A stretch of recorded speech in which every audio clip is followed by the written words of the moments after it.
book, then I'm projecting it onto the screen here so you can follow the text there. All right. So without going too much into the whole intricacy of everything we're doing in Buddhism, then, huh? Oh, I can't help myself. And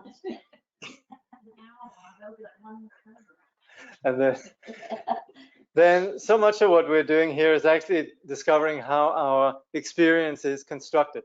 And if you're a little bit familiar with Buddhist theory, you're probably familiar with the term dependent arising. And that is essentially the understanding that whatever we have in the phenomenal world is actually made up of conditions. And in that things are conditional, we actually can't find any essence. This refers both to our own mind and also the phenomenal world. So that you could say, well, that's an interesting piece of philosophy. What are we going to do with that? Well, the reality is, and what's, you could say, the thrust of everything we're doing on the Buddhist path is actually we operate with an assumption, a deluded assumption that our self is something that is permanent, singular, unchanging, and basically independent. So if somebody says a rude word to me, I get upset. If somebody praises me, I get happy. And you might say, well, that's normal. Absolutely. But the paradox is that actually that subjective experience of me is actually an attribution of what in fact is just a continual changing flow of cognitive experience. And so the whole notion of fixating on me and taking me serious is actually where all our suffering comes from. And so while we ordinarily would say, well, that's how we are, what the Buddha's discovery was that as long as we hold on tightly to the self, we suffer. If we hold on tightly to objective phenomena, we suffer. And it's not just that then the Buddha said, well, just relax and be less tight, or just don't be so attached to the phenomenal world. What was interesting is that the Buddha actually identified how there is no essence within this cognitive realm of our subjective experience. And that's where we actually, in what the Buddha identified, is that there actually is no self as such. There is, of course, what we could call a mere self, a sense of me, in the sense of, hey, I'm Jakob. But the whole drama around Jakob and the whole, you could say, solidification of a sense of self, as well as also a solidification of the phenomenal world, this is actually deluded and essentially comes from an unconscious practice of just solidification. We've hardwired ourselves to think of ourselves in a particular way and to think of the phenomenal world in a particular way. Now, what is interesting about the Buddha's solution here is the Buddha is not saying, well, try to get into some particular cosmic mode where you're just completely insensitive or numbed, or you don't experience anything that causes suffering. But that's not what the Buddha says. The Buddha says is to actually look at what is this mind and begin to pay attention to what's happening in this mind in terms of our solid fixation on whatever arises in our mind, our thoughts, and how our fixation on the thoughts around ourselves and also our thoughts about the objective world actually is what solidifies phenomena. So what the Buddha proposed is really just to see and look and analyze reality. And so hence also the Buddha is called the awakened one, not because he went off into some distant nirvana, but because he actually saw reality for what it is. And that's the implication of the Buddha's enlightenment. Not that the Buddha became otherworldly, but very much that he became this worldly. The Buddha's diagnosis is more, it's us who are suffering from a problem of being otherworldly. And the Buddha was very much inviting us in to reality. So that's the premise of what we're doing here. And so this particular study that we're undertaking of Abhidharma is really looking at what constitutes our experience. So this is where we're talking about presently what we call the 18 dhatus. And this is, if you're here for the first time, then I would say it probably could be, I hope it makes sense, some of it, but otherwise I have to refer to what we call Abhidharma in the Buddhist teaching, which is sort of where we're in the middle of looking at right now. But essentially what we're saying is that any perception operates with a subject-object situation where we have an organ. If you look up there in what's called channel 1, we have an eye. Then the object of the eye is the form. And these two, the eye in itself is just, you could say, a physical organ. Form is just a physical external phenomenon. But what this generates within our conscious experience is what we call visual perception. And that's where the dimension of consciousness comes in. And it's on the basis then of these three, what we call dhatus or elements, that we then have an experience. So we talk about the eye as the subject or the organ of the subject, the form, and then the experience that comes from that. Now, we generally don't really think of these things in terms of just this situation with these three elements. We generally tend to think of things in terms of I'm just seeing a house, I'm seeing a tree, I'm seeing this, I'm seeing the screen up on the wall, etc., etc.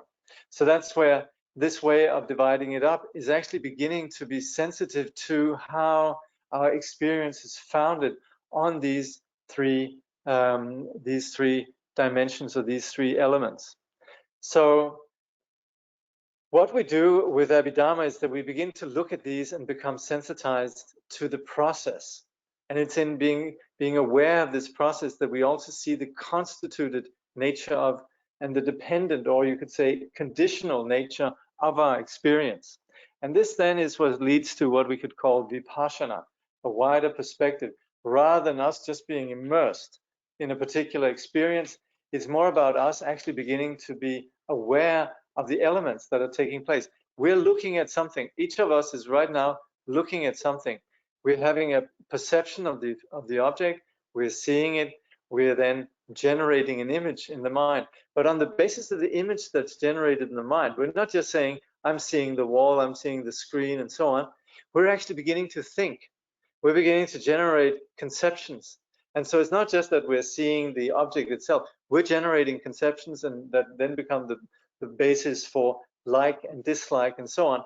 And that's where we begin to actually censor out and remove ourselves from raw experience into interpretations that are filtered through our particular likes and dislikes, our particular preferences, that again is based on habit. And so we aren't really connecting with the world. We're very much immersed within our own habitual projections. So we're going to introduce what actually is what removes this, which is then this condition of insight, which is known as Prajna. Now, the author of this book has a little bit of a secret love affair going with modern physics. So he sort of likes to line some of the, you could say, the Abhidharma methodology up with some aspects of modern physics. Not being a physicist, I'm not exactly sure how well he's pulling it off. But anyway, you have to admire Steven for intending to do this. And of course, it is also to extract Buddhism from the realm of, you could say, metaphysics and religion and belief and all that, which generally is why Buddhism gets marginalized, and actually into the realm of what generally within the mainstream is considered to have credibility, namely science. So this is Steven's attempt to sort of, you could say, allow Buddhism to gain some credibility to a larger audience, which is fair enough. We all do it in one way or another. So this wider beam of discernment, Prajna, section here, then it's called the Kalaya. So he says, how is it possible, being so dominated by this pattern involving the self, that it can be blasted apart, either analytically or meditatively? So this means us applying analysis. See here. There is a word that's given to indicate how it is possible to discern and then cut through this self. It is Prajna. Prajna is said to be that factor, that basic aspect of being human, which allows us to discern and discover how those habitual patterns in our life actually work. And we can add to that, it allows us to see how these patterns work and also extract ourselves from them. For example, we might be upset because our neighbor has parked in front of our garage. But so that's where we just initially have a moment of irritation. But then it turns out that the neighbor actually, he didn't intend to park it there, but he just couldn't get it started again when he had left it there, thinking maybe only for 30 seconds. And when we are equipped with that information, we no longer are angry. We begin to understand the context. And that's prajna. We traditionally have this image of if we are walking along the path at night and we then see a snake, so we think. And then someone says, hey, look. And then we see, actually, it's not a snake, it's a rope. And what enables us to you could say, remove the snake, is not that the snake goes away or we negotiate with the snake or we're saved by the good Lord or anything. It's just that we actually have the intelligence or the prajna that sees that our initial assumption that there is a snake is actually flawed, and in fact there is just a rope. And that's prajna that sees this. So prajna is simply just this quality of insight that happens when we look properly. So we could say, and Trungpa Trungpa says, the entire project of the Buddhist teaching really is to step out of self-deception. And so to effectively do that, to step out of self-deception, is then what we do with the working of this insight, this thing we call prajna. So Stephen goes on to say, we might say that when we experience a sense of permanence, when we suffer this fixity of being a self, our prajna is a bit sleepy. It's there, but it's a bit sleepy. And when we begin to wake up, it is this factor of prajna that helps us wake up. Prajna allows us to blast through this sense of self, the cause of our suffering. We should be clear that this sense of self is not some minor aspect of our life, but rather a term for the tight, crowded, confused, and anxious patterns which make up my life. Let's see if there's a question here. Is the modern physics quantum mechanics? Well, yes, at one point, there's a few places where we could speculate. I think when he talks about energy packets, he might be referring to quantum mechanics. Yeah. So there's a little bit of, yeah. So yes, some places it is quantum mechanics. Some places I think it's more just general physics, right? Like the collider. That's basically a high energy particle being just smashed apart and now look at the substructure. So that's still within. That's looking at subatomic particle physics. So that, yeah, okay. In the service of quantum mechanics. Okay, so we will be, I'm being informed, looking at subatomic, how do you say, particle physics, yeah, in the service of quantum mechanics. Yeah. It's got a pretty violent analogy, blasting apart. And pretty aggressive. Okay, so yes. Anyway, we're working with that. To put it a different way, to say I have a problem is tautological. So tautological means that we're basically repeating something that's obvious in and of itself. We can, for example, say the heat is very warm, or something like that, or there's plenty of enough, or whatever. It's just implied here is, as soon as we say I have a problem, it's almost given that due to there being an I, that we do have a problem. So we say the sense of that I is a problem already, because I is the name given to that tight pattern. It fosters painful habitual clingings. It makes it possible for cravings to have or to not have things arise. If I have something I like, I don't call it a problem. But how do we do that?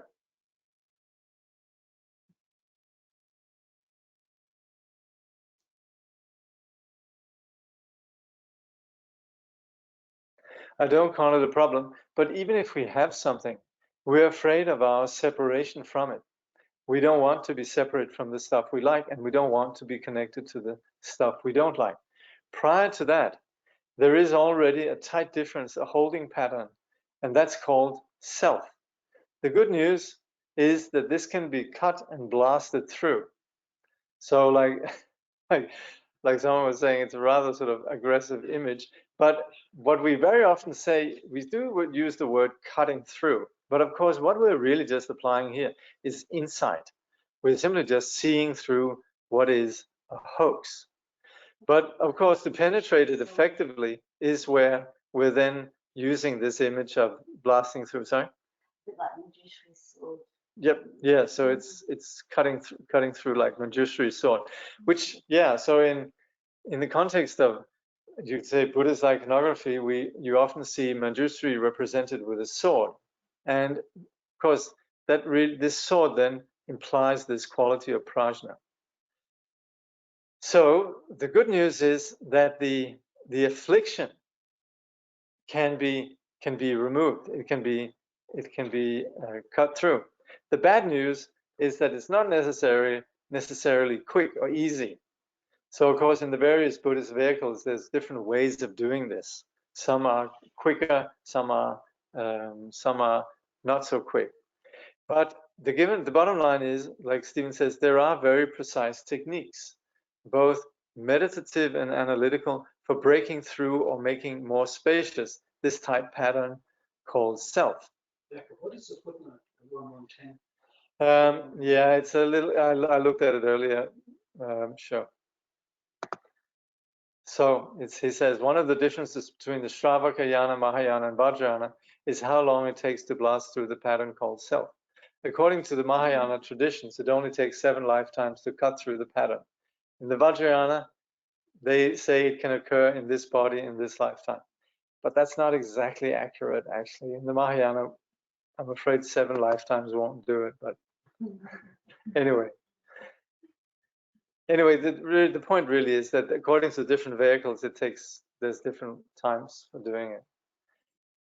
He says, let's imagine the self as a ball, a tight pattern, a very tough particle, one that is hard to break apart.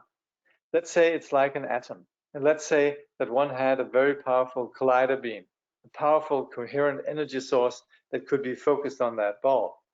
Now let's say we ran that beam back and forth until it was really revved up. And then we opened the gate and allowed it to hit the target, which is an analogy for that tight pattern of self. What would we discover? So here then we apply this image. And of course, what we're just talking about is just analyzing our experience. Here is the self, and you're looking at the screen up there. Now, you see what's called the capacity, one of those these ovals. You have the field and you have the integrational function. The capacity is the eye.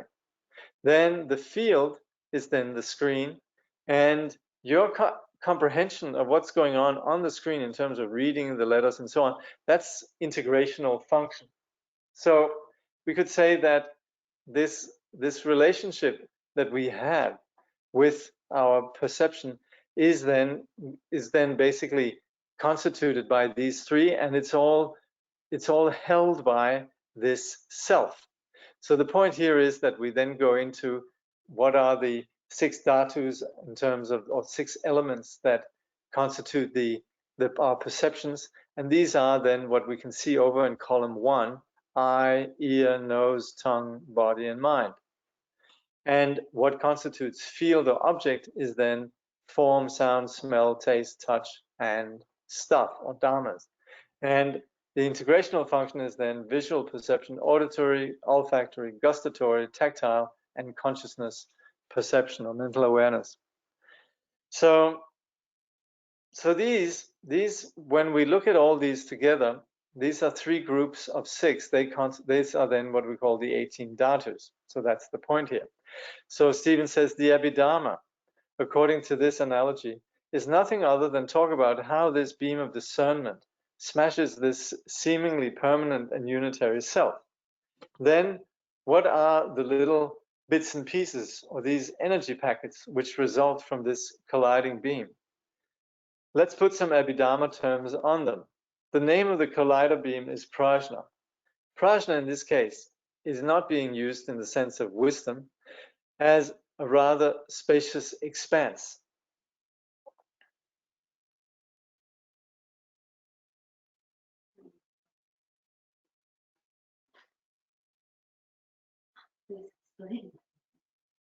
Yeah, I'm wondering myself. Prajna is not being used in the sense of wisdom, as a rather. Okay, that's true. Look, sometimes when we think of wisdom, right, we think of this sort of quality of just settling into a condition of not being confused. That's fair enough. So general sense of meditation, for example, operates with just settling into not being deluded. So we could say that prajna in that sense is a spacious expanse. So then Steven qualifies, he says, here rather, prajna is defined as the focused energy that splits and differentiates the basic energy packets known as dharmas. So that means the application of discernment of analysis is then what enables us to see that we are operating with an organ, an object, and a consciousness generated on these. So that is what splits and differentiates. So, in fact, Steven says, prajna itself is an energy packet, one of the 75 basic dharmas. Okay, just to sort of go back to, because this is actually something that you could say is also basic to the Abhidharma, is then essentially the understanding of what takes place when we have experience. And that's where we talk about the 75 mental events. So prajna is one of these. I forget which one it is. I think it's somewhere he mentioned it. But just to say that we have these different domains, really, of forms, the mind, and then we have all the kind of mental experiences that happen on the basis of our mind, which may then include, for example, we're happy about something or we're upset about something. So we have all these various dimensions of experience, essentially operating on the basis of subject and object. But then there's also things that are not necessarily belonging to any of these, which then include things like, for example, life, birth, impermanence, and things like that. So that all falls under the category of what we call conditioned phenomena. Then there's also unconditioned phenomena, which you can't really see here that well, but it's really just to give you a sense of that it's there. These are then conditions that are more unconditioned, both in terms of the external, such as space, but also in terms of the mental aspect, which is the ground condition of the mind, which is simply settling into peace. So this is more within the domain of a sage, where the sage would experience peace due to simply seeing clearly. So you can say everything over in the left section up until 72 really constitutes all the experiences we generally have, and then the last two, they're more the scope of someone with insight. Anyway, so what is very special about this energy packet, and here Steven is referring again to prajna, is that it can be in a dormant, non-excited, non-focused state. But under certain conditions, it becomes a rather coherent, powerful force moving in one direction. It's defined as an energy packet that can coherently and forcefully move forward, smashing apart, distinguishing, and coming to a definitive conclusion about the nature of other energy packets. This is the application of our discriminating mind. So, of course, what it could be a little bit sort of confounding here is that we're using terms that we normally attribute to objective science to something that in fact is entirely within the domain of subjective experience. But of course, it still applies that discernment, seeing clearly, is what enables us to see clearly, and that's where you could say sometimes our assumptions, they veil the conditions of what's actually going on. Sometimes we walk into a situation, we're not exactly sure what happens, but we might not like it. You know, we come home at night and the lights are all turned off, and we think, why did they turn off the light? Damn, this is very inconvenient. And then we find out the electricity company or the bill wasn't paid, and we begin to understand the complexity of the situation. Things like that, where we essentially begin to understand what's happening. And that is what we could say prajna, that begins to understand. So that is what we call the discriminating mind. So if the tight pattern of self is smashed by the collider beam of prajna, there results the discovery of many factors, dharmas, that make up that which is supposedly fixed.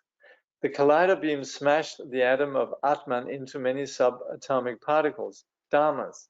The Abhidharma is the study of the characteristics of those subatomic particles, those dharmas. One collision beam experiment done by the Buddha showed that if you hit the target of the self in a certain way, you get these three subdivisions: capacity, field, and integrational function. But if you smash those subdivisions further, each of those three can be further smashed into 6. 3 multiplied by 6 gives us 18 dhatus, 18 sub-smashings of energy packets as particles, which work in a dynamic and spread out way. Okay. Sounds like a health bar. I don't know where Steven got this from. It must have been, I don't know. That's right. So is this working? Does this make sense? Yeah, Damien? Is it that process just not just, that's not right, but is it replacing awareness of the scene, the seer, and the interaction? Yeah. Is that it, or is there actual like active analysis that's taking time? Okay, so the question is, does this approach here constitute the awareness just that there's a seer and a scene, or there's a deeper analysis as such? Well, look, the reality of it is that we're being sensitized to that. We're actually continually doing this. I'm looking at you right now, and the moment that I'm beginning to be aware that this is actually taking place within what we've just discussed, there's an awareness that it's not just that Damien is in one particular way, or this particular experience is sort of a one-shot deal. It's beginning to understand that there's factors that are taking place in this process. So that's where we become less prone to the trap that we ordinarily fall into, which is the reactive patterns of like and dislike. So when we're experiencing subject and object, as we normally do, if we have the information here, carry that with us, we're basically aware that there is a number of conditions that apply. So we probably won't, if we have the time and we're contemplating this, we could actually sit and meditate and just be aware of saying, okay, I'm hearing this. That's a sound out there. There's the organ of the ear. There's my generating an image on the basis of that. Steven is going to go more into this even. It's a little bit funny, but it's cool. He's just trying to make this sort of understandable. But yeah, does that make sense? Yeah, I think so. Yeah, I mean, it's just really becoming aware of the complexity, yeah? So there is both kind of an awareness aspect and an analytical aspect. We're basically just talking an analysis here. So once you analyze something, then you arrive at sort of an understanding of what's taking place. And that's what we could call a view. Then you're just aware of this. You don't have to come back to it all the time, but you have that kind of awareness. This is what's going on here, Okay. Yeah. Michelle? Is it like training the muscle of the observer? Yeah. To, as opposed to just following along, to be able to bring that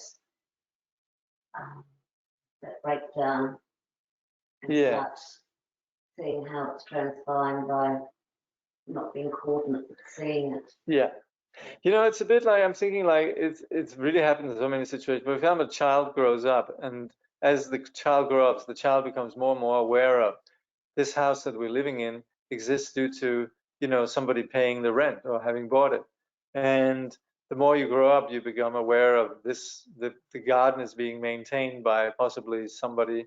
And then you become aware of taxes. Then you become aware of the whole complexity. And you just become increasingly aware of the functioning of the world around us. We just become privy to what's happening in our world. So we just carry that knowledge, but we don't walk around all the time thinking this house, is owned in this way, or the garden is maintained, or taxes are being paid, or whatever.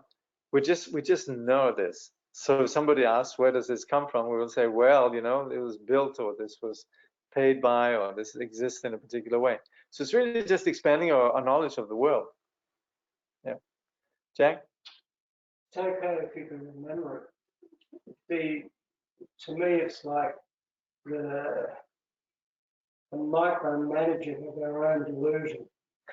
And it's very, very easy to forget when you have so many details, so many numbers. Yeah. And one thing follows from another. If you forget, Yeah. it's gone.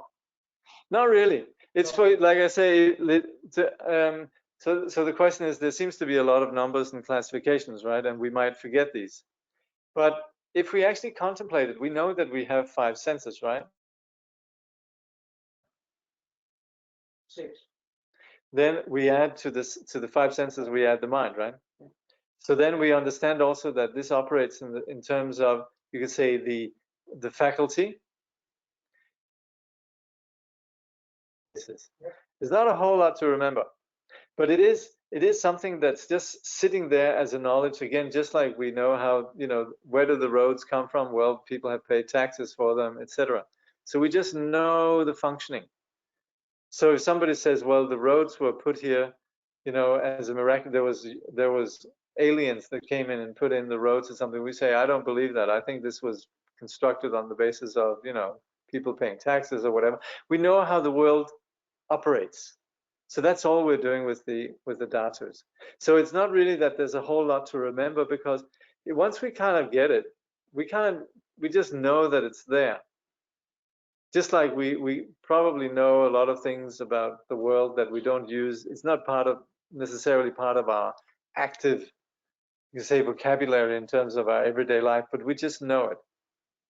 The delusion is operating all the time to stop you. Yeah, it's just to understand the world. It's just to understand the world. It's just to understand how we're experiencing things. So there's not really a question of delusion at this point. It's more just to know that this is made up in a particular way, and that's where we begin to understand what's taking place.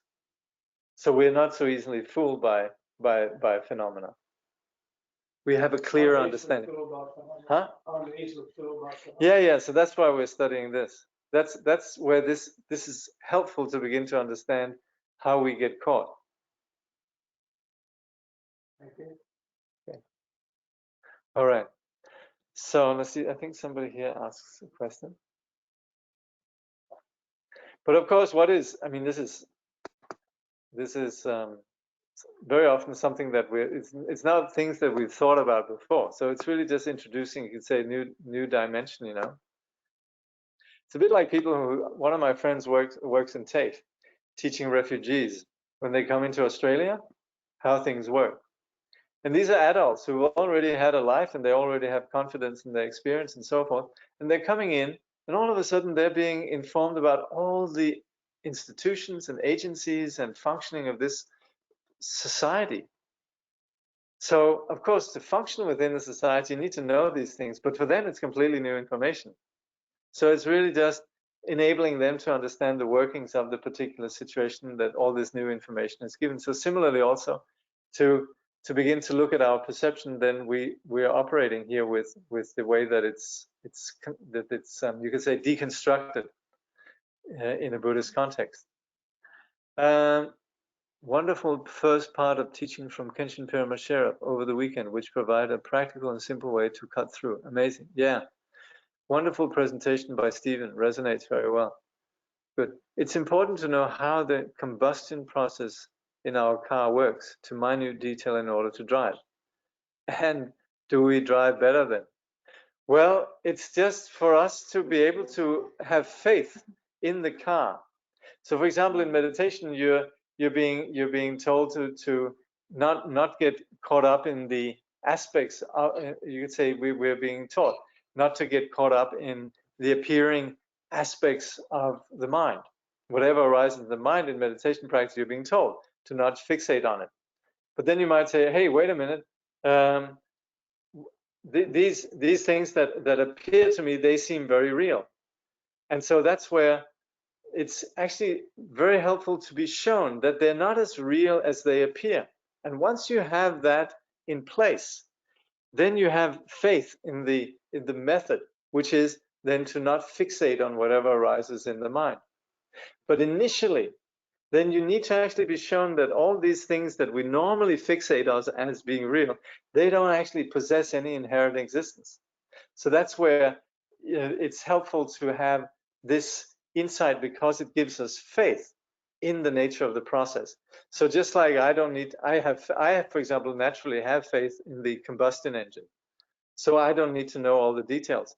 And you could say somebody who has complete faith in the meditation instruction, well, they would be fine too.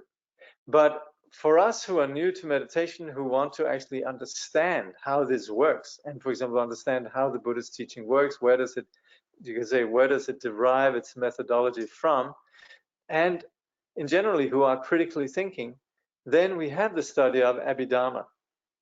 So for example, in the monasteries, it would really just be those students who were interested in properly understanding the teachings of the Buddha that went and studied Abhidharma. Some actually, first of all, some might not care, but also some might just have complete faith. But we in our society, we're brought up to be critically thinking. So for us to engage in meditation, it might work for some time as long as we kind of feel trust in the process. But there might be a time where we might want to know exactly what is it that we're doing with this practice of just letting things go. You very often hear people say, in spirituality, oh yeah, everything is just Maya, everything is illusion. And that's so easy to say. But to actually know what you mean, and you mean you can get away with it in the Byron Shire, but you might go back to your sort of rather critically thinking people in Melbourne or Sydney, and they just say, well, up in the Shire, you guys say you meditate and you practice all this spirituality, but what exactly are you doing? And that's where it's good to actually have some knowledge, so you don't just sit there and say, well, I just love my teacher, and here's a picture of my teacher, and isn't he just beautiful? And isn't the Dalai Lama beautiful? And your friends might they might get it, but they also might not. And that's where, if we're going to integrate Buddhism in a modern context, we actually need to know what Buddhism is actually teaching. So that's where it's quite helpful to understand the components of this, you could say, this vision, understanding of dependent arising. So Stephen then says, energy packets called dhatus. We have the names of these energy packets. The 6 capacities, 6 fields, and 6 integrational functions coalesce or work together in a very specific pattern. There is a kind of horizontal grid, ray or matrix, sorting them into rows. This schema, the way of showing the results from having the collider beam of discerning wisdom smash into this tight fixed pattern of self, is represented by the analysis at the level of the elements, the dhatus. And this is where column 1 is the capacity, sometimes called organ, to process information. What all these subatomic particles have in common is their capacity to process information. Column 2, the field and the object, is the information being processed. There are 2 senses in which this can be understood. It's either the information to be processed, which indicate its closeness with the capacity, or it's the information that can be integrated, or, to use a computer term, compiled into a program known as perception. So essentially we have the I, which then is able to process or to take into consideration or perceive then the object, the form, the data. So column 3, perception, indicates those factors, those energy packets which compile or integrate the information into and as perceptual experiences. This represents a complete picture and review of what we've done up until now. Now, in a way, I would say, this is my personal take on this, is that this is not very hard to understand. I find that Stephen is repeating it rather a lot. So we are kind of getting it repeated a fair bit. And of course, the bottom line is just to understand when something is complex, it just doesn't exist as something solid. But, you know, nice that we certainly won't forget these three columns or these sort of channels at this point. And it's not over yet. So someone's saying having names for energy packets, etc. All is still defining. Still not sure how this leads away from fixating on appearances as real. Well, just understanding that that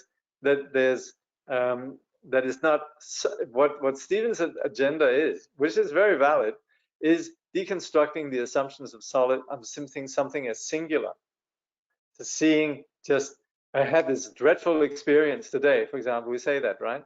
Well, in fact, the dreadful experience doesn't really exist as a dreadful experience. It was really just a composite of us seeing something and then perceiving it with our eye, the object, and then processing it then on the basis of our mind. And then we can analyze the mind, and we can then see how particular attitudes play in. And that's where this deconstruction leads to actually breaking down our assumption that we had a dreadful experience, and we would just say, well, I experienced this, and I can say I didn't like it. But that's where we begin to have a more, you could say, we have a more aerial perspective rather than just staying with this sort of trauma of something particular that took place. And that's where it's very helpful to have these names as such.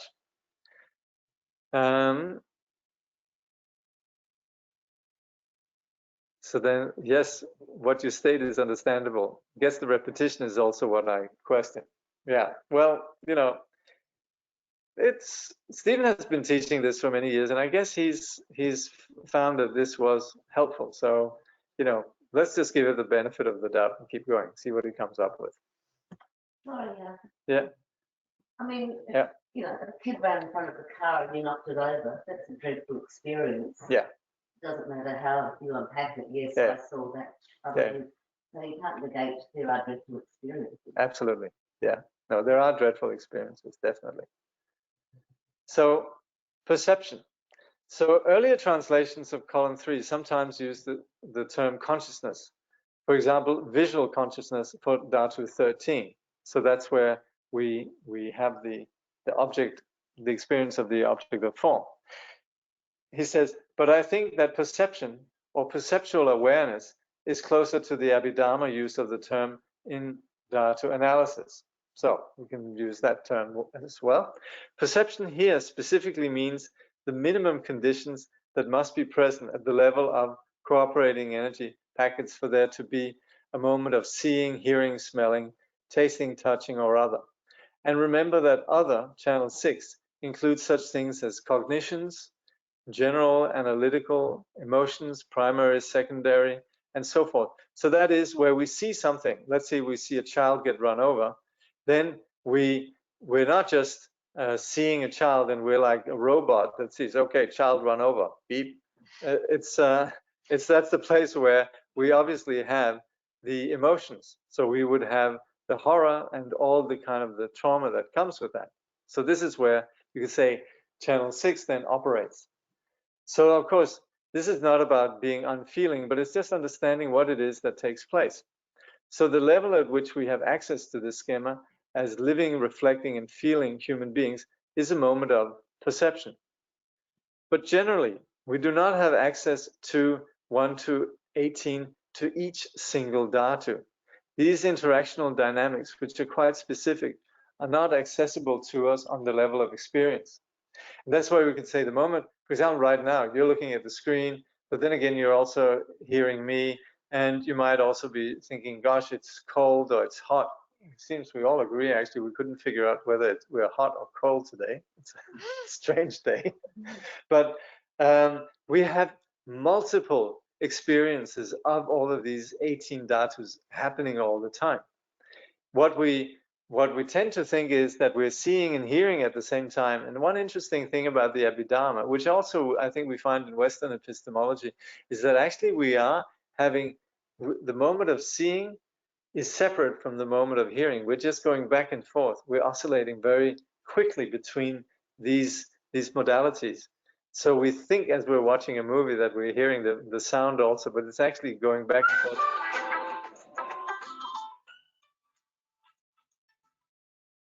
Sorry.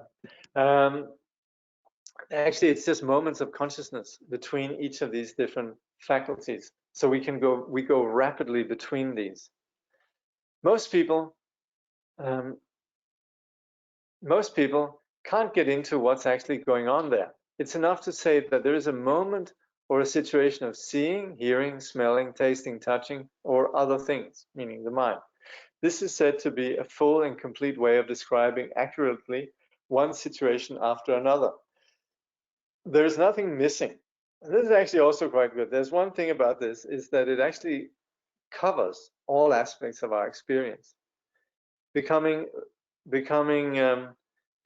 fluent in this type of Abhidharma analysis is like learning how to be bilingual, learning how to translate our normal, alienated, tight ways of proceeding through life into Abhidharma language. We don't experience every single dhatu. This dhatu schema was arrived at through extensive meditative and analytical inquiry, one in which there had to be a very high and coherent energy beam of discernment that smashed apart ordinary ways of experience. This dhatu analysis is somewhat like processing at the pixel level of digital photography, at the level the ordinary whole picture is not experienced. So, yeah, we could say that this is, I mean, when we look at the Buddhist sutras, this is generally how the Buddha would describe our experience.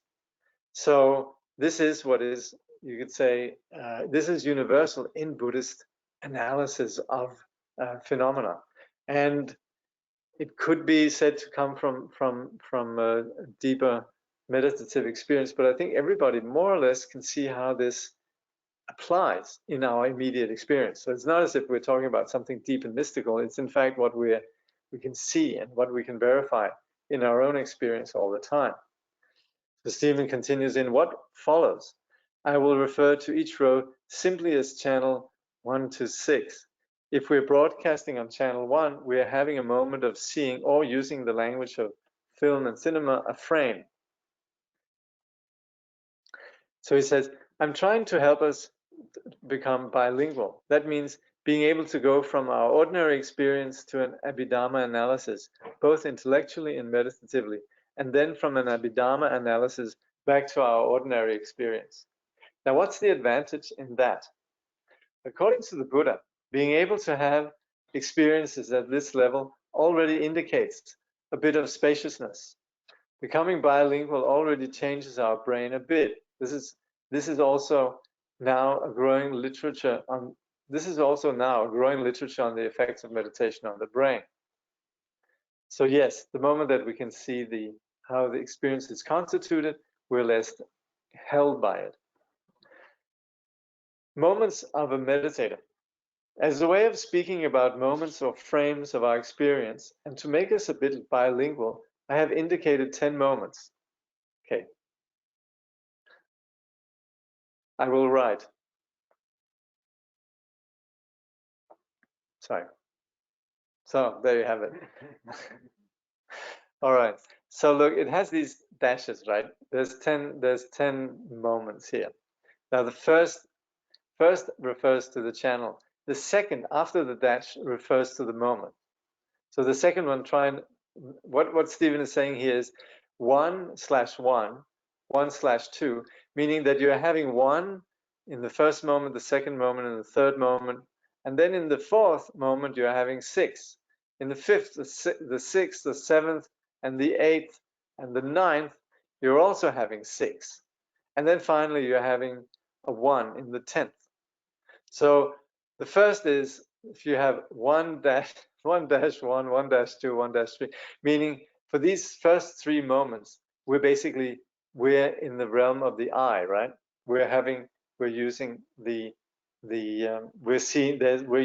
faculty of the I, and then what comes next is then the mind. So then there's a mind. I'm seeing something. I'm seeing the screen. And then we begin to think about what we're seeing up there, up till the 9th moment. And then the 10th moment, then we're going back to the I.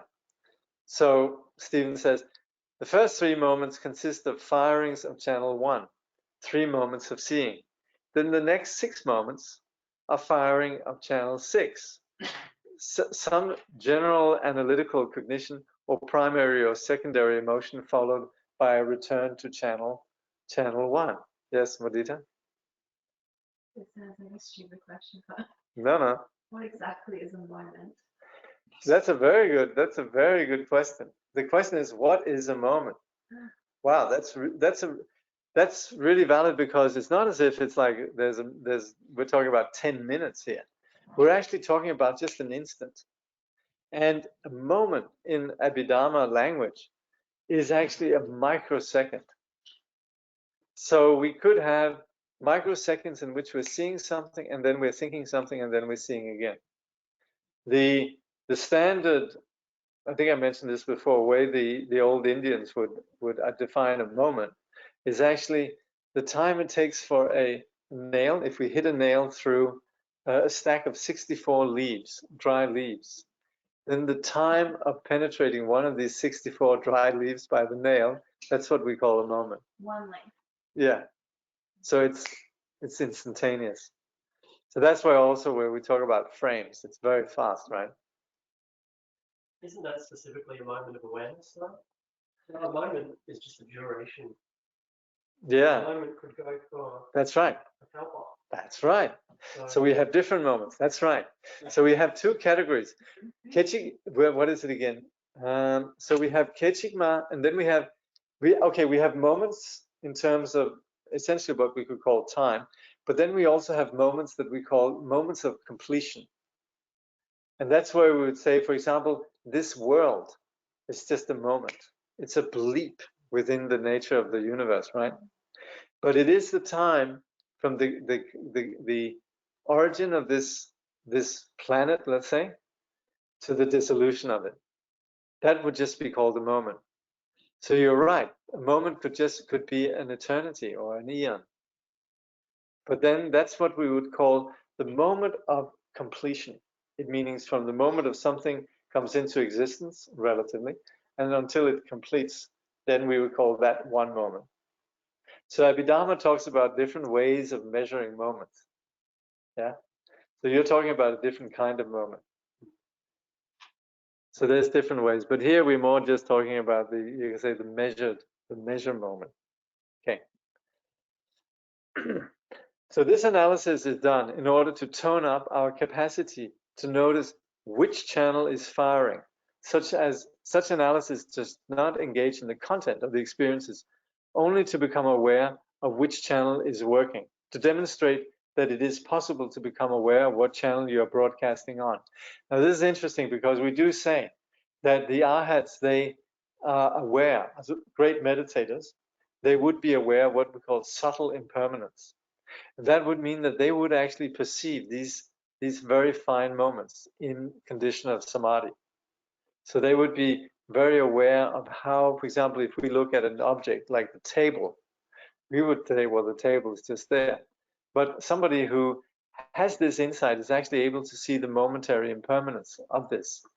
So to see how every moment something is changing, even though it's very subtle. I'm sure there's probably in physics, wouldn't you have instruments that can measure that? Yeah, I have a question about that. So let's use that as an example. So you're using the organ of the eye, and you're looking at that table. Yeah. In that moment where you've integrated channel 1, 2, and 3, and you have a perception of table, that moment passes. Does the whole image dissolve because those 3 haven't come together? So the next moment is, say, hearing. Does that mean the previous one doesn't have the stability to remain solid? And so you actually look at the ephemeral nature of phenomena when you have it sort of fine-grained. Possibly, yeah, possibly. We would just see it as a whole, right? I would just look at the table while I'm hearing somebody talking, and while I'm thinking, when is it dinner? Stuff like that. So we wouldn't perceive that, but possibly what you're saying, that there would be those who are so fine-tuned that they would perceive each singular.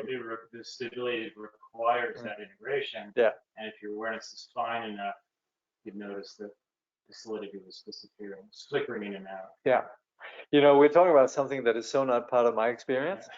So that's where I'm listening to you, and I can hear the logic of what you're saying, and I'm saying probably that is what we're talking about in the Abhidharma context, right? We need to consult a realized master. Yes. Yeah. So Isn't it said that when Buddha became enlightened, he could see every lifetime he ever had, every moment of every lifetime, yeah. all at once, Yes. thousands of lifetimes. Yeah. Mhm. It is rather mind-boggling. Yes. Yeah. There's a comment that, yeah, there was a comment here actually about how just every instance that we're looking at an object, we're having a moment of first with perceiving with the capacity of the eye, but then also as that moment dissolves, then we're also hearing something, and so we're going back and forth, and it would presumably be the scope of someone with a very fine-tuned awareness that would be aware of each moment and what's going on, which channel is firing in each particular of these incredibly subtle moments. So that would require somebody quite extraordinarily, you could say, sensitive. And then there was a comment that the Buddha, upon attaining enlightenment, could see all his previous lives and also, we would say, future lives and so on. So this indeed reflects then the mind-boggling capacity of you say the falling away of the ordinary confused mind. Yeah.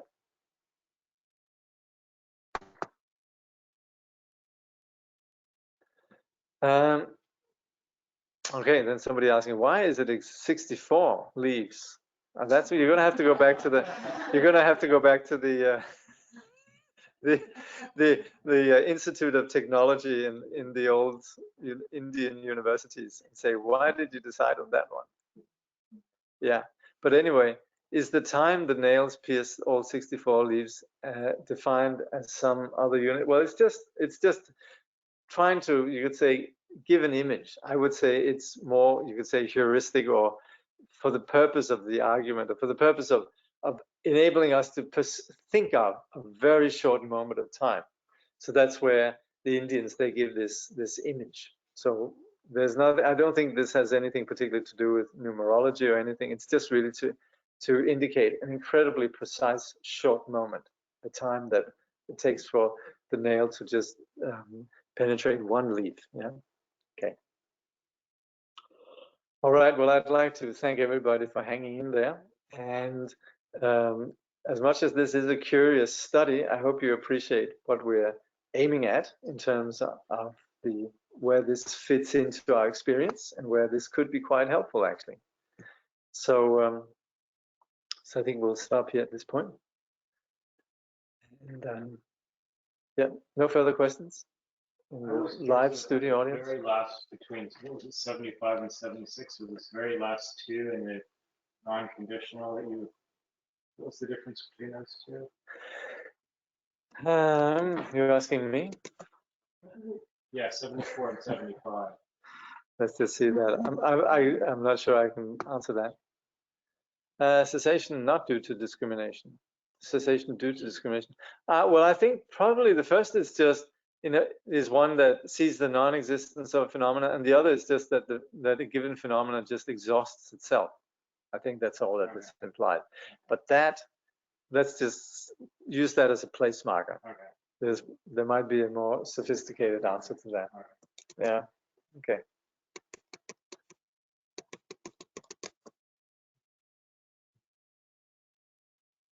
Oh, whoops.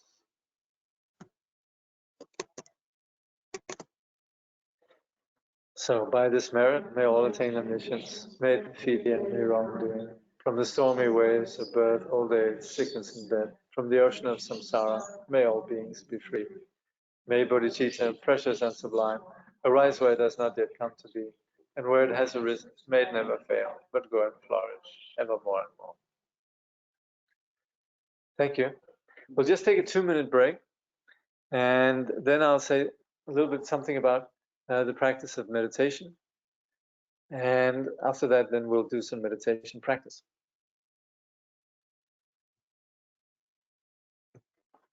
And by the way, as always, in case you are beginning to panic about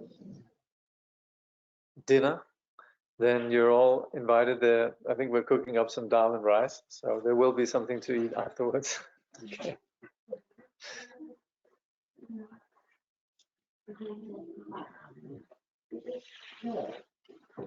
Oh, thank you.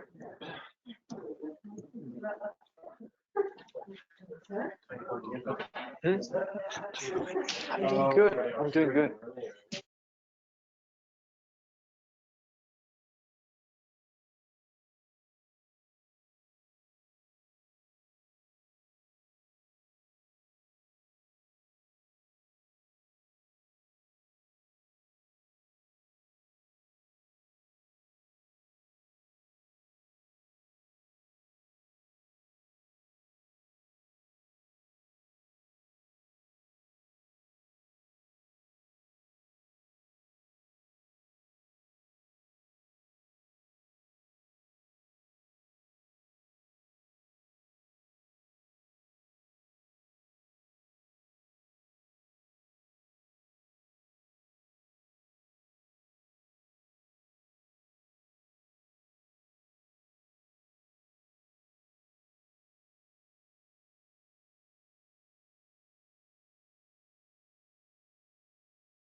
Welcome back, and I'll just say a few things about the practice of meditation.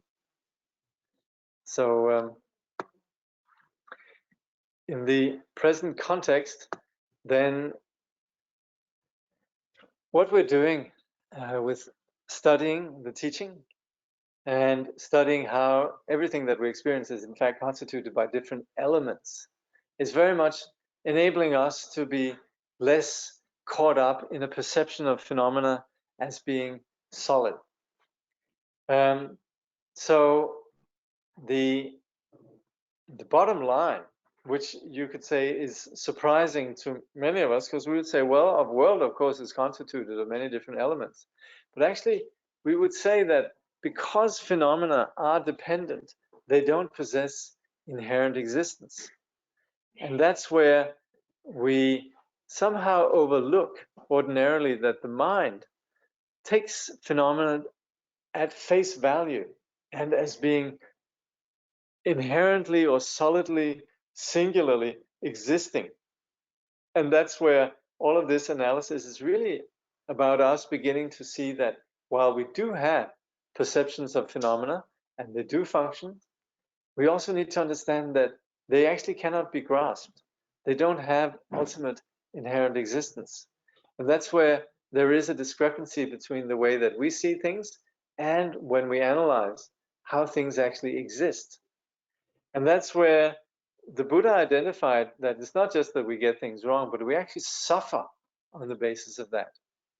So taking self seriously and projecting solidity onto the self, and also projecting solidity onto phenomena that we can see that we suffer.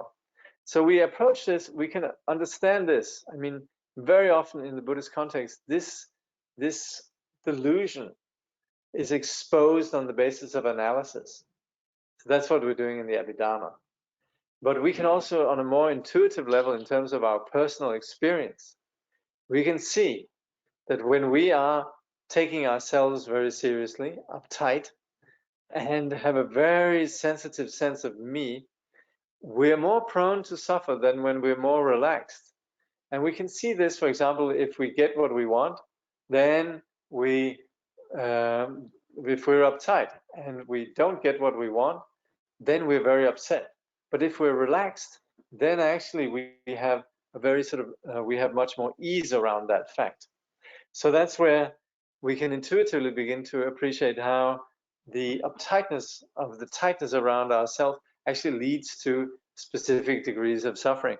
And we can also see how, in terms of the phenomenal world, that we sometimes are very tight around how things they pan out in our experience with the world around us. And we can get very upset about things depending on really how we individually are interacting with things. So the same thing might happen to us.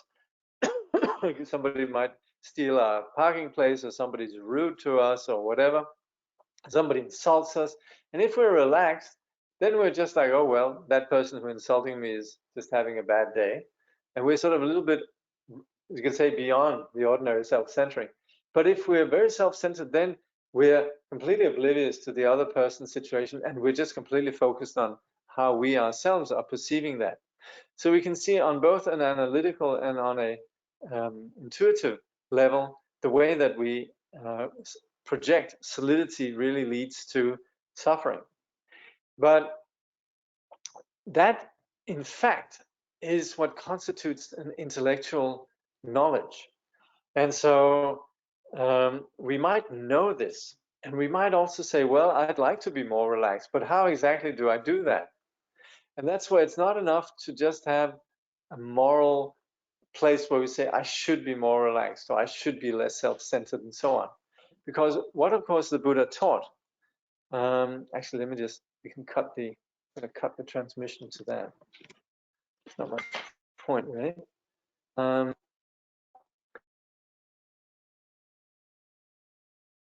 If you're relaxed, then you're going to be happier. But the Buddha actually said, and that's, of course, the reason for this analysis that we just saw in the previous class, is actually that there is no foundation for the assumption of a self and there is no foundation for the projection or solidification of objects.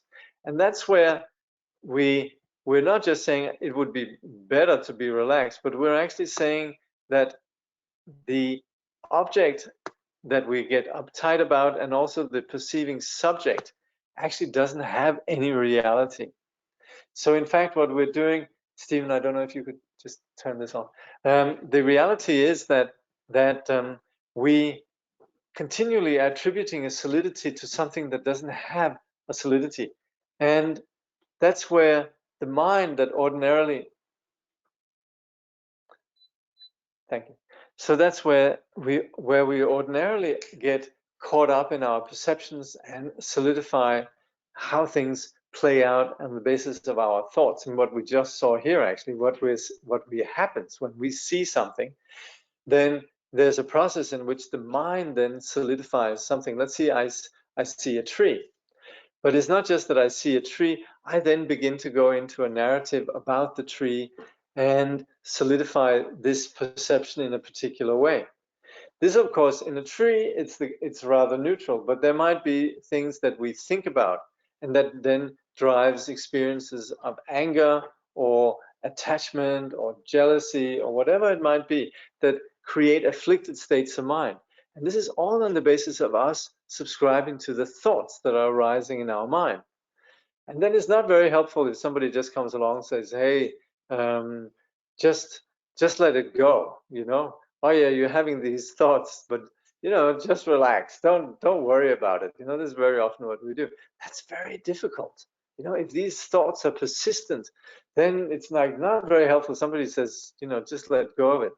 And that's where the value of meditation really lies in to know exactly how we don't get caught up by the thoughts. So the purpose of the value of meditation really lies in that it's a very gentle way to handle this mind that has its particular way of habitually fixating on whatever arises in the mind. So that's where the Buddha, you could say very compassionately, didn't just say, well, just whatever, you know, don't get so caught up on yourself. Don't take yourself so seriously. Don't take your thoughts so seriously. The Buddha actually took into account that we do take ourselves rather seriously, and we do take our thoughts very seriously. On the basis of that, we have solid thoughts about this is good, this is bad, this person is good, this person is bad, and so forth. And on the basis of that, we become uptight. So even if we are facing somebody who, for example, is a danger, or, you know, or like the example before, a child running in front of a car, then it's not a question of being angry at the car. It's just a question of knowing that right now, if I don't get the child out of the way of the car, then something dreadful is going to happen. So that's where being angry is not going to be very helpful. And in general, for us to act in the world, we're much better off, much more effective if we're not driven by toxic, angry, or fixated states of emotion. So to have an aerial perspective enables us to much more interact with an awareness of reality rather than our particular reactions to reality. So that's where the ability to not get caught up in our mind, and you could say the fragments of our momentary perceptions, enables us to have a wider perspective. I saw yesterday this guy in the car, and he was yelling and screaming, your mother, and then jumped out of his car, and the other guy got out of his car, but the other guy came with such, like, sorry mate, I didn't, like, and just watched this guy just sort of, you know, and then he patted him on the shoulder, and this heat, like it was like on, you know, it was just amazing how this guy just walked straight up to him and Transformed apologized, but didn't mean to cut him off or whatever. It was stunning. Wow, that must have been, that was a teaching in itself somehow. Yeah, it was. Okay, this is a how do you say, an example here from the live studio audience, which is actually just a little anecdote about yesterday. So Michelle, she saw somebody in Mullumbimby basically having a fit of road rage, and somebody the other person involved actually getting out of the car and apologizing profusely and completely disarming the guy, right? That's wonderful. That's actually a really good, that's a very sweet story. And that's actually what we're talking about here. You should see that, what happened there, as simply just being a manifestation of Manjushri. This entirely just happened on the basis of Manjushri manifesting to give a teaching. So all of you who witnessed that, it was just like the magical display. It was a magical display, a magical web of Manjushri's compassionate display that was teaching the inhabitants of Mullumbimby the value of, you could say, wider perspective, vipassana. The value of that, which is, we sometimes think of vipassana as sort of being distanced from it all, but it actually has a lot to do with compassionate action. And so this is beautiful. So somebody who then sees the other guy, he's not just, hey mate, you're having a fit of road rage. He's actually seeing this guy is suffering, and presumably acted out of compassion and actually diffused the whole thing. So that's wonderful. So that's very much in the spirit of Mahatma Gandhi and the Dalai Lama and so forth. So and very much what we're talking about here.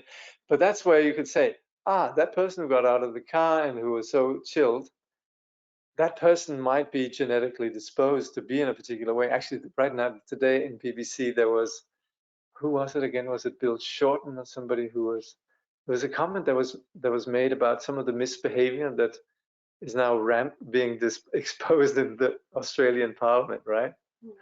So somebody was saying, these politicians, they should have training to become better persons. And there was one politician, I can't remember who it was, who said, well, you can't change people's brains and the chemicals of their brains. And that's really interesting, because of course it defies the whole idea of brain plasticity for one. But it's also actually where we have a little bit of flaw in of course we could have a discussion about that, but very often the materialistic assumption around that we can't do anything about it. We're just driven by our chemicals, our brain, and so on. It actually doesn't really take into account the subjective dimension of our individual will. This is, of course, this is a big discussion. We won't go into there now, but it is very much that sometimes we think, oh, that guy who got all out of the car and was so chilled, he's just, he had a good upbringing, he has nice parents, he had, sort of ideal conditions to be such a sane person and so on. He's genetically disposed to be in that particular way. But actually, from the Buddhist point of view, we would say, no, we can actually work with our conditions proactively and become such a chilled person. Basically, on the basis of the practice of not being prone to all the, you could say, impulses and you could say, toxic conditions that rule our mind. And that's why we would say samsara is driven by two conditions, what we call karma and kleshas, which is the toxic conditions of the mind that then become embedded in our experience. So we have the toxic conditions, kleshas, and then we have the experiences that then become embedded within our consciousness, which is then what we call karma. So that's why we would say, if the way that we interact with our psychology and our phenomena then has an impact later on in terms of constructing who we are. So that's what we mean with karma. But what we're talking about here then in terms of meditation is actually extracting ourselves from the tyranny of that subjective mind where thoughts come up, bastard, he took my, he did this, he did that, and we have that thought, bad person. And that's where the impulse comes up. And if we have some training in vipassana, we would know that there's the impulse that comes up, but we might necessarily not be that prone to be subjected or controlled by it. And that's again a bit along the lines of the discussion we had earlier. If you're so fine-tuned that you know what's happening in every moment of your mind, being sensitive to that, then you're not necessarily controlled by it. So with the practice of meditation, we are effectively becoming sensitive to what's happening in our mind and not necessarily controlled by it. So the practice of meditation, as we that we engage with is then the practice, what we call shamatha, is to be aware of what's happening in the mind. And yet, because we have a mind that's not driven by, that's not controlled by, is not controlled by, is not controlled by the impulses that come up, but rather there's an awareness that is not distracted. And that's where then the mind is aware of what's happening in the mind and not distracted. And also knowing that this is nothing more than just the thought that comes up. Thank you so much. Then we have that insight that's not held by this, you can say, mental event. So we have one, the condition of being on the spot, being not distracted, which is what we call shamatha. And also there's the condition of not being, not buying into that this thought is coming up, but actually being free of it. So this is, you could say, the purpose of this unity of what we call shamatha and vipassana, is then the ability to be completely attentive to what's happening in the mind, for one, and also not being held by it or controlled by it. Thank you so much. Thanks. Yeah. It's coming there. Thank you so much. Thank you. So the value of meditation, despite what it might look like, is actually coming out of our heads, where we ordinarily are held by it. And even though we can't see it from the outside, we are actually held by all the processes that take place in terms of our psychology. And unfortunately, it sort of results in a little bit of a tunnel vision where we're just held by whatever impulses then arise. So the purpose of meditation is actually to become free of that, and interestingly, come out of our heads and actually not be held by it. So that's where the practice of meditation, as we're at least practicing it in the Buddhist context, is very much this wider perspective in which we're not so entangled and not so controlled by what happens in our mind, and we rather have this wider perspective that understands the conditions of the mind and also understand what's happening in the world around us. And this also then leads to a more compassionate engagement with the world around us. So that's the purpose. Now, the way that we practice meditation in all the various Buddhist traditions is then constituted by this one, the practice of non-distraction, and the other, the objective of that, which is then this wider perspective or wisdom or vipassana. So how we achieve this ability to remain focused is very much taught in different ways in different traditions. Here I'd like to present how it was taught in my tradition, very simply in terms of just three aspects, which is the posture of the body, awareness of the breath, and then the way that we deal with this, our psychological phenomena. So the posture is famously then sitting cross-legged if we need to, or we can also sit on a chair. Either is fine. Of course, in Asia, where people are used to sitting cross-legged, it makes a lot of sense. And this is one of the aspects really of meditation posture, but it also is fine to sit on a chair if we're not comfortable sitting on a floor. The main thing really is that we have a straight spine, and in general that our body language is one of being awake, present, wholeheartedly participating in the present moment. So we would have a straight spine, not rigid, but just sitting straight. And also we would have the aspects of taking the chin in a little bit. We would lower the gaze, not close the eyes, but just lower the gaze, then hands on the knees or in the lap if we like. And then relaxing the jaw, and if we need to, we relax the jaw. If we need to, we can breathe through the mouth, but otherwise we generally would recommend breathing through the nostrils. So this constitutes the aspects of the body. And then as far as the focus of the mind, and this is what we call shamatha, this is mindfulness. where the mind ordinarily is going to all kinds of just objects and perceptions, actually, like we were talking about before in terms of the Abhidharma, we were having these 18 dhatus that operate on the basis of the five senses and also the mind. That's where our attention normally gets, you could say, entangled. We actually sustain just an awareness of the breath as something that we come back to in order to not be caught up in our thoughts, the way that we're ordinarily carried away by our thinking.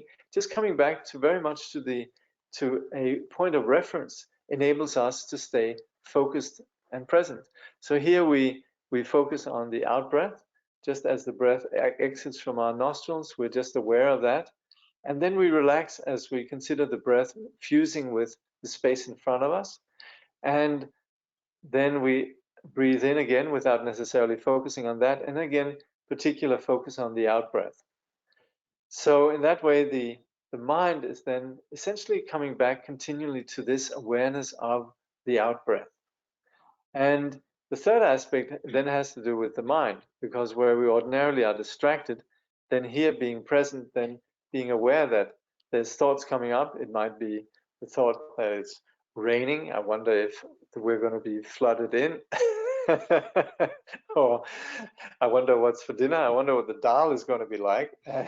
Or whatever the thoughts that might come up might be. Then we are aware of the thoughts, and the thoughts in and of themselves don't necessarily have to be a distraction. We're just aware of them. But what very often happens is that we could become caught up and entangled in thoughts. And this happens a lot. And this is where sometimes we have issues that come up. We might think of something that has had a big impact on us, and we might get entangled basically in just ruminating and getting entirely entangled in our thoughts. And that's where particularly big issues, they tend to be seen as very solid and real. And that's where in meditation practice, we actually train in just knowing that these big issues are just essentially thoughts that we're having presently, and understanding how they don't have any real reality on the basis of us having, you could say, assessed that intellectually through study. Then while we're meditating, we train in letting it go.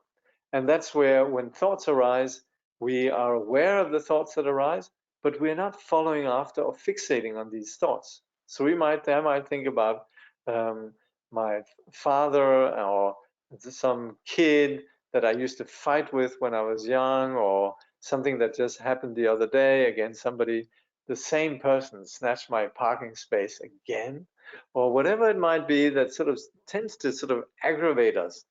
Then as these thoughts arise, we're just aware that thoughts arise and simply just coming back to the breath.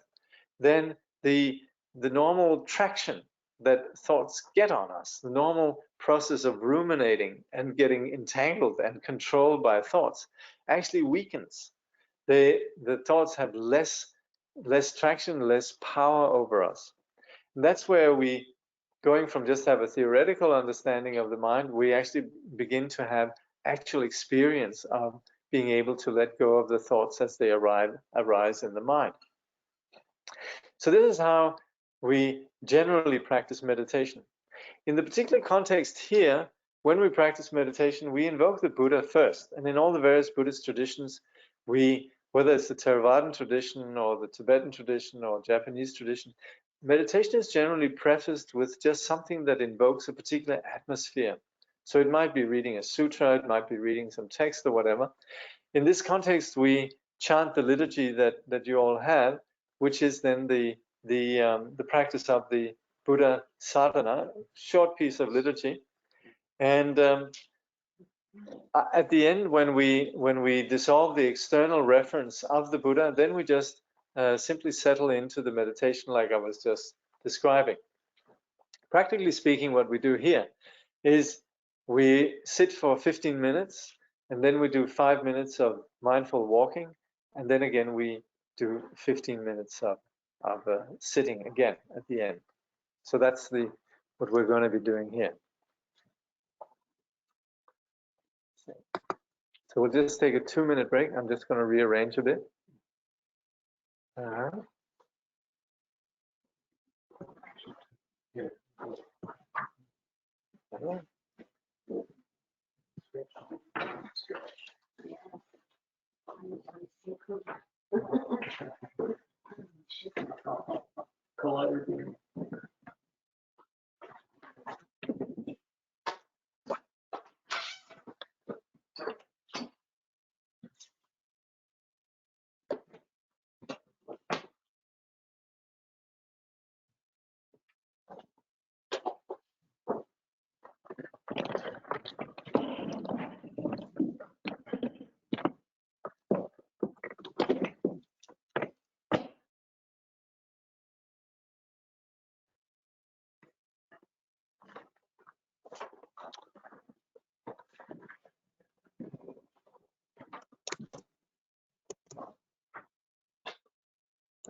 So I'll just read, I think it's on page 3, just the italics, where it says, in the Samadhi Raj Sutra, it is said, those who while walking, sitting, standing, or sleeping recollect the moonlight Buddha will always be in the Buddha's presence and will attain the vast nirvana.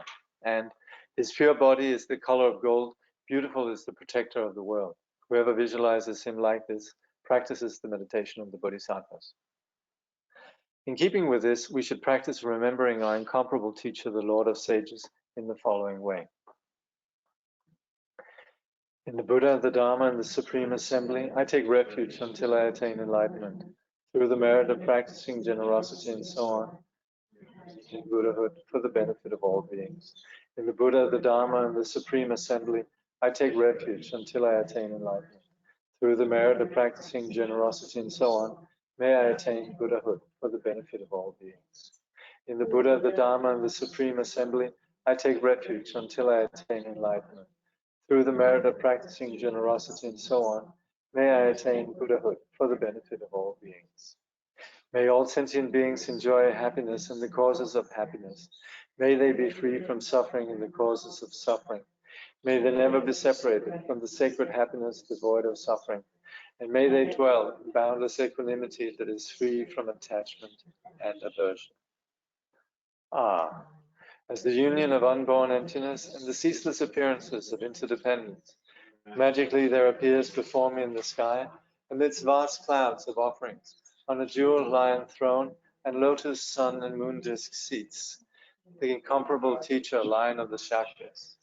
His body the color of gold, adorned with major and minor marks, clad in the 3 Dharma robes, he sits in Vajra posture, his right hand gracefully poised in the earth-touching mudra, and his left hand in the gesture of meditation, holding an alms bowl full of nectar.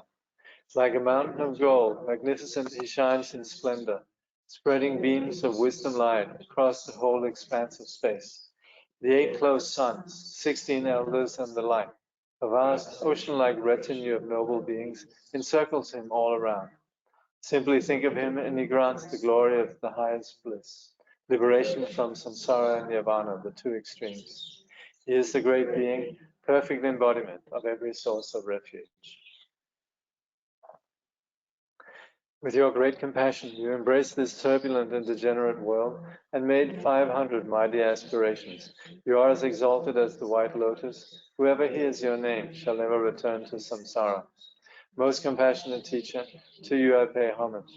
All my own and others' virtues, the body, speech, and mind, together with all our possessions, visualized like Samantabhadra's offering clouds, I offer to you.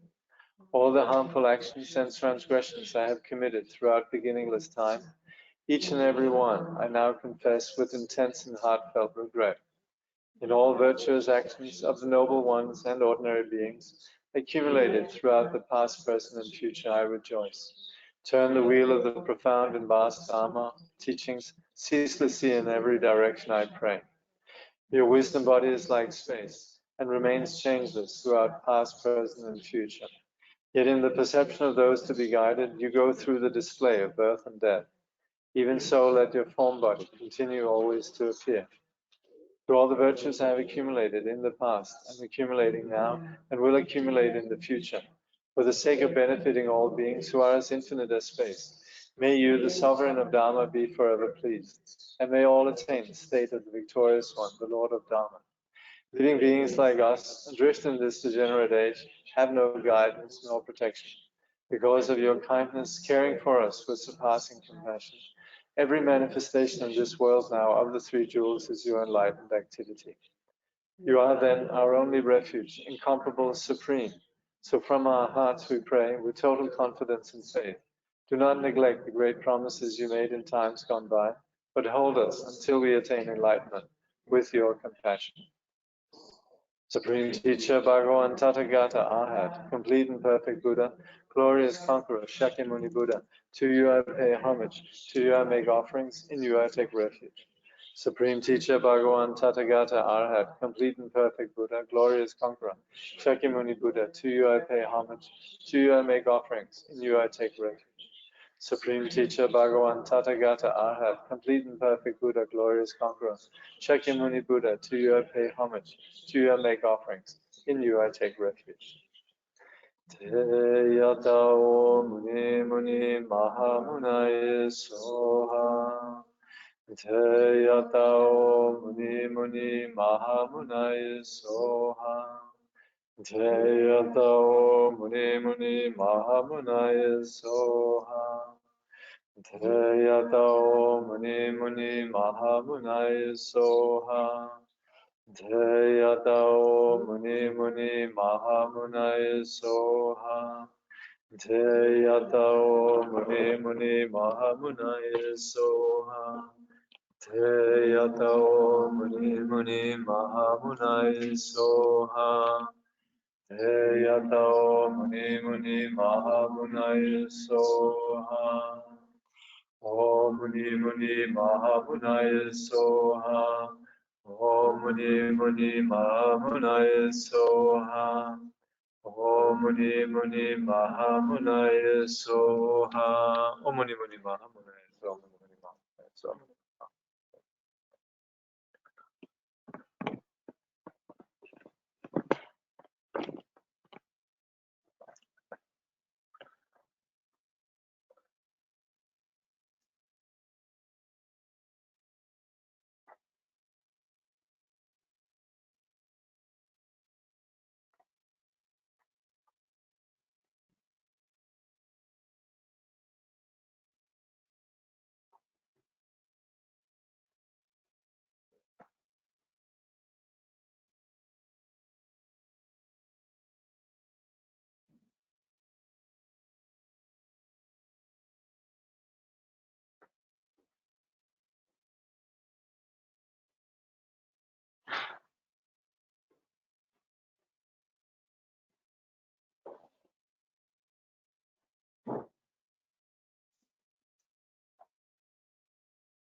From the Buddha's body there emanates a great radiance, a multicolored rays of wisdom light, dispelling all our own and others' obscurations,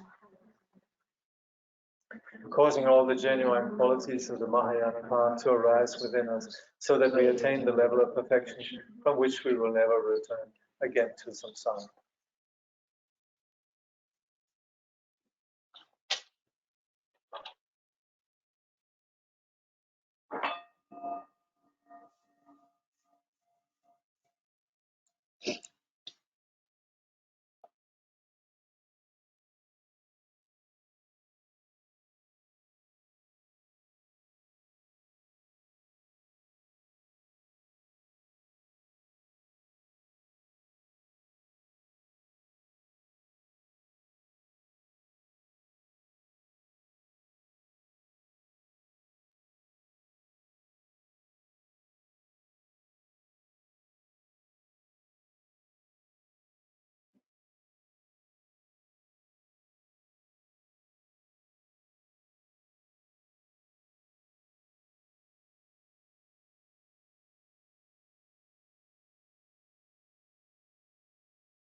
The miraculous display of the unsurpassable wisdom appears as the intentions, deeds, prayers, knowledge, love, and ability of all the Sugatas and their children. May all beings become exactly like them. We'll go to the last page, the last chants.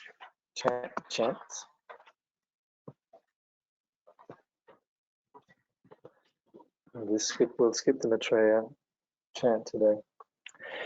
By this merit, may all attain omniscience, may it defeat the enemy wrongdoing, from the stormy waves of birth, old age, sickness, and death. From the ocean of samsara, may all beings be free. May bodhicitta, precious and sublime, arise where it has not yet come to be, and where it has arisen, may it never fail, but go and flourish ever more and more. May the Buddha appear in this world, may the light of the teaching shine like the sun. May the holders of the teaching live in harmony, and thus may all be auspicious for the teaching to endure. We pray for the good health of the teachers. We pray for their precious lives to be long. We pray for their activities to spread and increase. May we be blessed never to part from the teacher. Akashasya stiti yavat yavacha jagataha stiti tavan mama stiti bhuyat jagadugani nignata akashasya stiti yavat yavacha jagataha stiti tavan mama stiti bhuyat jagadugani nignata tavan mama stiti bhuyat jagadugani nignata tavan mama stiti bhuyat jagadugani nignata. As long as space remains, as long as the world remains, may I too remain to alleviate the sufferings of the world.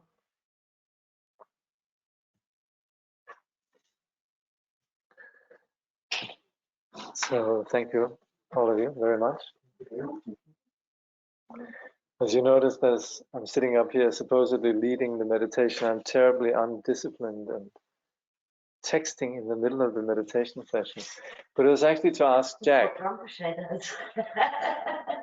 It was actually to ask Jack, because he left a bit earlier. I just said, "What was the water like when you left?" And he says, "Higher than when I came, but it's still below the causeway."